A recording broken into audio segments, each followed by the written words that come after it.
नमस्कार दोस्तों, मैं अनिल कुमार जैन स्वागत करता हूं आपका अपने इस YouTube चैनल पर।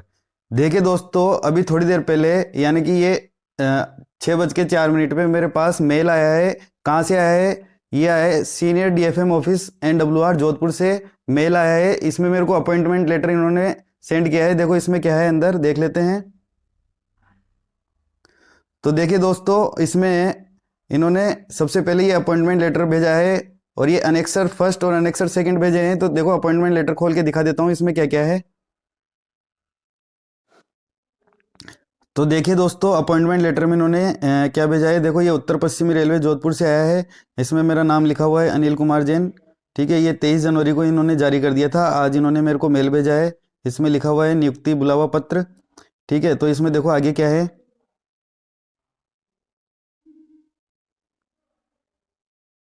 इसमें देखिए दोस्तों, अब यह है उपरोक्त विषय संदर्भ में निम्नलिखित शर्तों के आधार पर वर्ग ग यानी कि ग्रुप सी की ये जॉब है कि के लिए केंद्रीकृत रोजगार सूचना पदनाम देखो कनिष्ठ लेखा सहायक पे मेरा सिलेक्शन हुआ है। इसके आधार पर इन्होंने कार्यालय उत्तर पश्चिमी रेलवे जोधपुर में नियुक्ति दिए जाने का प्रस्ताव है। अब इसमें देखो उन्होंने कुछ पॉइंट लिख रखे हैं, क्या क्या है। नियमों के अधीन देय महंगाई भत्ते पाने के आप हकदार होंगे। आपको दी गई नियुक्ति अस्थायी है। अभी नियुक्ति अस्थायी है क्योंकि इसमें 2 वर्ष के लिए परीक्षा अवधि पर रहोगे। ठीक है। अ, इसमें रेलवे बोर्ड के पत्र संख्या इसके द्वारा आपको प्रशिक्षण दिया जाएगा।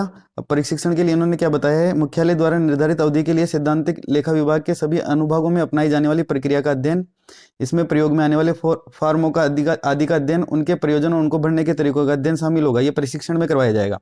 इन्होंने आगे बोला है कि 5 सप्ताह की अवधि के लिए प्रशिक्षण, जिसके दौरान निर्धारित पाठ्यक्रम को पूरा किया जाएगा और क्षेत्रीय प्रशिक्षण स्कूल में अन्य विभागों की कार्य की अतिरिक्त कक्षाएं चलाई जाएगी। यानी कि 5 सप्ताह का अवधि का प्रशिक्षण होगा इसमें। उपरोक्त प्रशिक्षण को सफलतापूर्वक पूरा करने के बाद अभ्यर्थी को अपेंडिक्स सेकंड परीक्षा में भाग लेने की अनुमति दी जाएगी।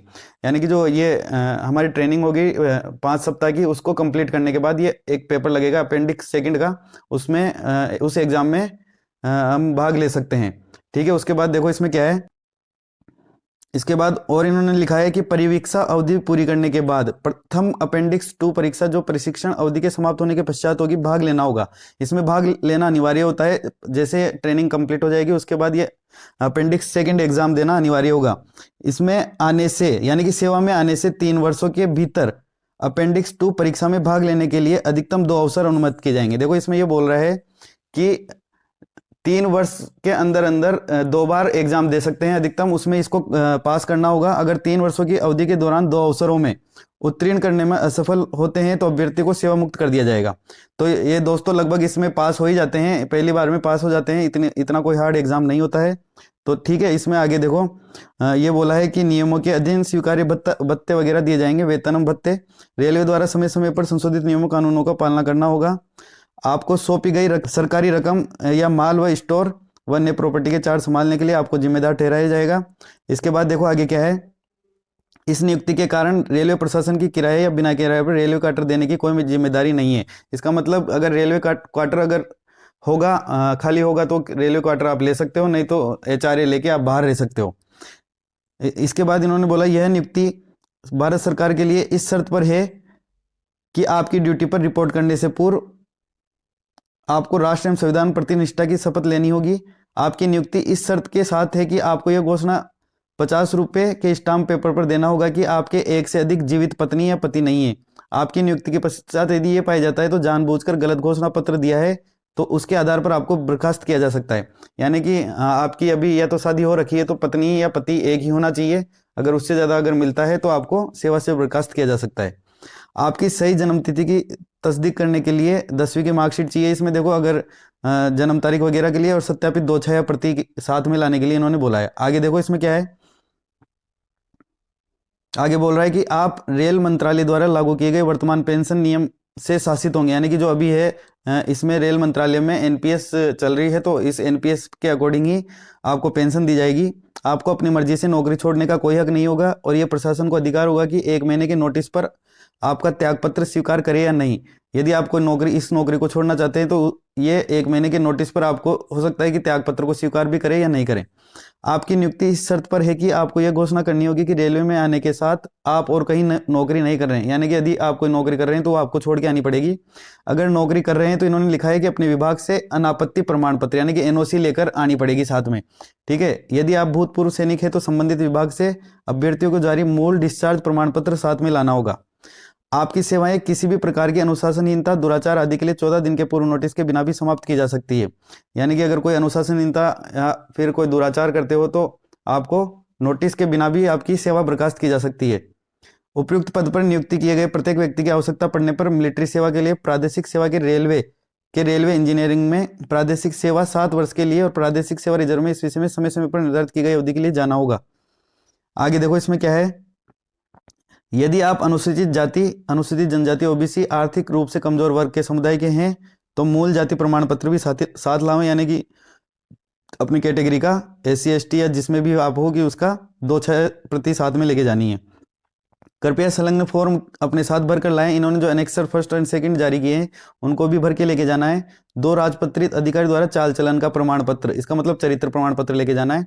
एवं संस्था द्वारा जहां आपने अंतिम शिक्षा प्राप्त की है उसका भी करेक्टर सर्टिफिकेट लेके जाना है। जहां लास्ट ग्रेजुएशन की है तो ग्रेजुएशन के बाद वाला करेक्टर सर्टिफिकेट चाहिए, या फिर 12th, इसमें ग्रेजुएशन ही था JAA वाली पोस्ट पे तो उसका करेक्टर सर्टिफिकेट लेके जाना है।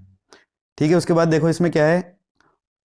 उम्मीदवार को अपनी सभी शैक्षणिक योग्यता संबंधी सभी प्रमाण पत्रों, अंक तालिका की मूल प्रति इस कार्यालय में प्रस्तुत करनी होगी। अतः उम्मीदवार इस कार्यालय में रिपोर्ट करते समय सभी मूल दस्तावेज एवं सभी प्रमाण पत्र राजपत्रित अधिकारी से सत्यापित फोटो 2 प्रतियों में साथ लेके जानी है उसको, तथा पासपोर्ट साइज की 4 फोटो भी साथ लेके जानी है। उम्मीदवारों को अपने साथ पैन कार्ड, आधार कार्ड, बैंक खाते की पासबुक की प्रति जिसमें बैंक का पता हो, IFSC हो, कोड का उल्लेख हो अनिवार्य रूप से होना चाहिए। आपको उत्तर पश्चिमी रेलवे में कहीं पे भी स्थानांतरण किया जा सकता है। इसका मतलब ये बोल रहे हैं NWR में जहां जो हेडक्वार्टर आते हैं या फिर DRM ऑफिस आते हैं कहीं पर भी आपको स्थानांतरित किया जा सकता है। यदि आपको इन शर्तों पर प्रस्ताव मंजूर है तो 2 फरवरी 2023 को इस कार्यालय में रिपोर्ट करें। यानी कि ये बोलना चाह रहे हैं कि 2 फरवरी 2023 तक इस कार्यालय में रिपोर्ट कर दे अगर आप ज्वाइन करना चाहते हैं। ऐसा नहीं करने पर यह समझा जाएगा कि आपको प्रस्ताव मंजूर नहीं है और प्रस्ताव रद्द कर दिया जाएगा। ठीक है, ये बोल रहे हैं कि अगर आप 2 फरवरी तक नहीं पहुंचे तो आपका प्रस्ताव रद्द कर दिया जाएगा। तो दोस्तों ये इस प्रकार से इन्होंने ये अपॉइंटमेंट लेटर भेजा है। अब इसके साथ इन्होंने अनेक्सर 1 और 2 भेजे हैं, वो भी मैं आपको दिखा देता हूं उसमें क्या है, फिर मैं आपको भरने के बाद और डिटेल में बताऊंगा।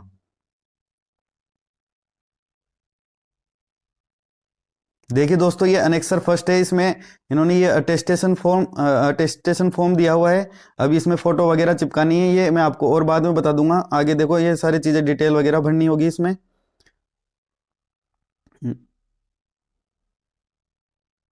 तो ये अनेक्सर 1 की डिटेल जब मैं आपको भरूंगा तो मैं आपको और इसके बारे में बता दूंगा कि क्या क्या भरना है, कैसे भरना है। ठीक है, और अनेक्सर 2 भी मैं आपको दिखा देता हूं उसमें। देखिए दोस्तों, अनेक्सर 2 में ये इन्होंने ये भेजा है, उम्मीदवार द्वारा प्रस्तुत स्वयं भरा घोषणा पत्र। अब घोषणा पत्र भरना है, इसमें भी जो डिटेल भरनी होगी मैं आपको और इसकी जानकारी दे दूंगा। तो इसमें भी ये सारी डिटेल भर के ये साथ में लेके जानी है। ठीक है दोस्तों, ये शपथ पत्र वगैरह इन्होंने दिए हुए हैं। इसमें विवाहित वालों के लिए शपथ पत्र दिया हुआ है, चरित्र प्रमाण पत्र का इन्होंने फॉर्मेट डाला हुआ है। ठीक है, तो दोस्तों ये सारे डॉक्यूमेंट्स साथ में लेके जाने हैं। तो अब मेरा जोधपुर इन्होंने अलॉट किया है तो जोधपुर ही मुझे जाना पड़ेगा। ठीक है दोस्तों, आप कमेंट करके बताएं कि आपको कौन सा डिवीजन मिला है, आपका कॉल लेटर आया या नहीं आया। ठीक है, थैंक यू सो मच दोस्तों। तो ठीक है दोस्तों, अगर आपको इसी प्रकार की आगे जानकारी चाहिए तो उसके लिए इस चैनल से जुड़े रहें, इसलिए इसको सब्सक्राइब कर लें और बेल आइकन पर क्लिक कर लें।